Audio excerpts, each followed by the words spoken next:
That first reading we heard, what a wonderful opening line it has. What a great opening line.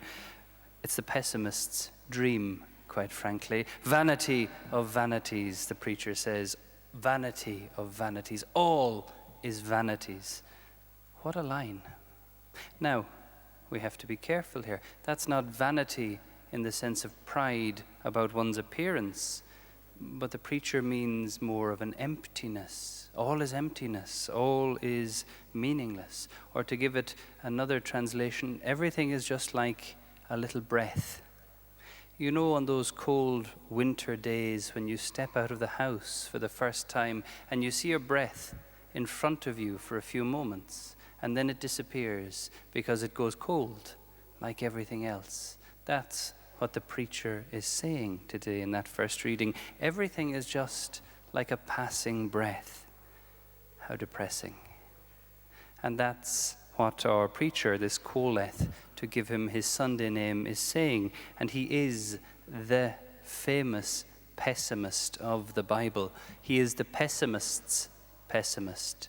He is the skeptic's skeptic, you might say. He's the one for whom the glass is always and ever half empty. He's the one, anytime he finds a silver lining, he's looking for the cloud lurking somewhere nearby. Yes, quite the pessimist, quite depressing, or so it seems. Don't get me wrong, this preacher certainly believes in God, and he believes this something comes after this life, but he's not quite sure what it is. And so, at least it seems to me, what he's saying is it's sensible just for him to live in the moment, to take what comes his way, hoping for the greatest enjoyment and for the least effort for himself. But even that, it seems, in the end for him doesn't satisfy. Even this is vanity. Even this is emptiness for him. And the preacher's words, his feelings, his sentiments, well, they're echoed by the rich man with his harvest in today's gospel too. Take things easy, eat, drink, have a good time. You only live once, don't worry about anything else, just enjoy yourself. That's the sentiments, the feelings that both of these men seem to present to us.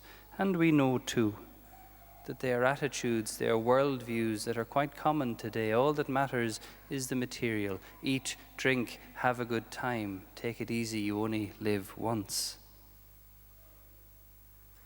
What are we to make of all this? How do we respond to these very real questions, these very real points made in the readings today?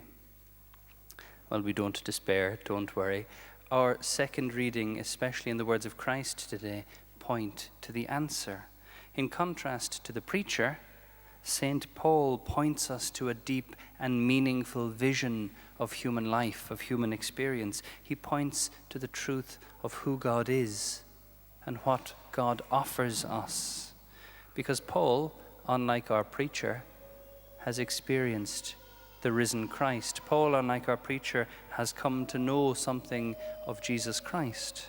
And so when he writes that second reading today, that letter to the Colossians, he speaks in concrete terms of the life, of the death, and the resurrection of Christ, which gives us so much meaning. Since you have been brought back to life with Christ, Paul says, you must look for the things that are in heaven, where Christ is with God. Let your thoughts be on heavenly things and not on things of this earth. What does all that mean? Well, when we look for heavenly things, I'm not asking you to put your head in the clouds or for wishful thinking or anything like that. Don't worry. What I'm saying is we need to look for those things which last, those things which abide. And at their very base, at their very foundation, is that love which God offers us, that friendship which God offers us, and that all that flows from that relationship we have with God, all that flows from the fact that we are made in God's image and God's likeness. Paul mentions that in his reading today too. And it's an image which we renew, or which rather is renewed in us every time we come to the Mass, every time we approach the various sacraments. We know that the things of earth, last only a short time. We know that the things of earth can only satisfy us for a short time, and they can never truly satisfy our heart's desires, because our hearts are made for the things of heaven. Our hearts are made for God. We know that. We know that our hearts can only be satisfied when they rest in God. We're made for what's above. We're made for the things of heaven. So this heavenly thinking is not wishful thinking. It's focusing on what's truly and deeply important. And all this heavenly thinking has a beginning too. Since you have been brought back to true life with Christ. Well, what is that? That begins with our baptism, or becoming members of Christ, of his body, that we die and rise again with Christ in baptism. That's where it all starts. That's where it all begins, in order that we might live a life for and with God. Because you have died, and now the life you have is hidden with Christ in God, Paul says in that second reading. A wonderful answer in so many ways to our preacher today. Because by our baptism, we are given this new life in Christ.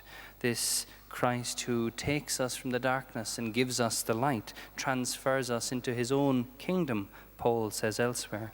So the truly human life, the deepest meaning and purpose of our human life, is seen in Christ, in the light of a life lived in and with Christ. It points us to all that will make us truly happy, deeply and lastingly so.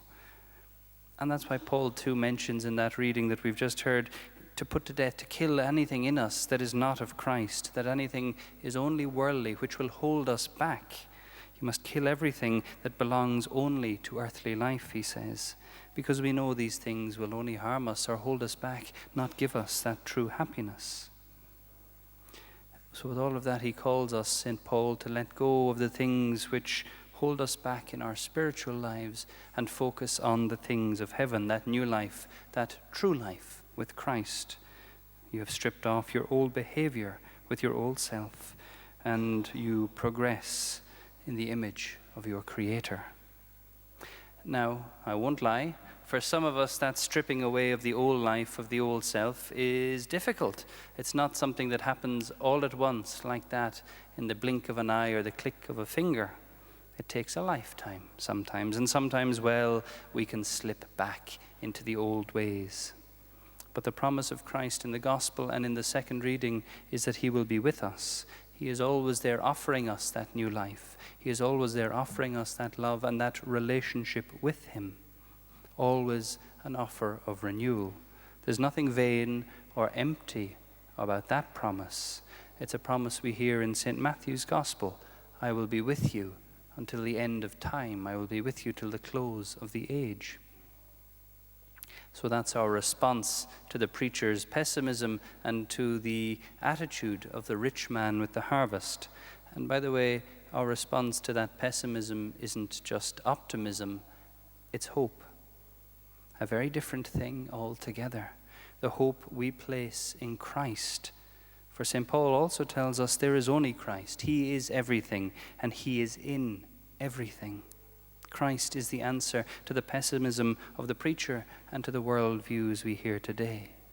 In Christ we don't find vanities, we don't find emptiness, we don't find meaninglessness, we find fullness, we find meaning. The fullness of life found in the promises of God who loved us and gave himself for us. And to sum up and to finish, there's a wonderful line from a book called The Imitation of Christ by St. Thomas à Kempis, where he mentions our first reading. He says, vanity of vanities, all is vanity. Yes, it is, unless we know God and serve God and love him with all of our hearts.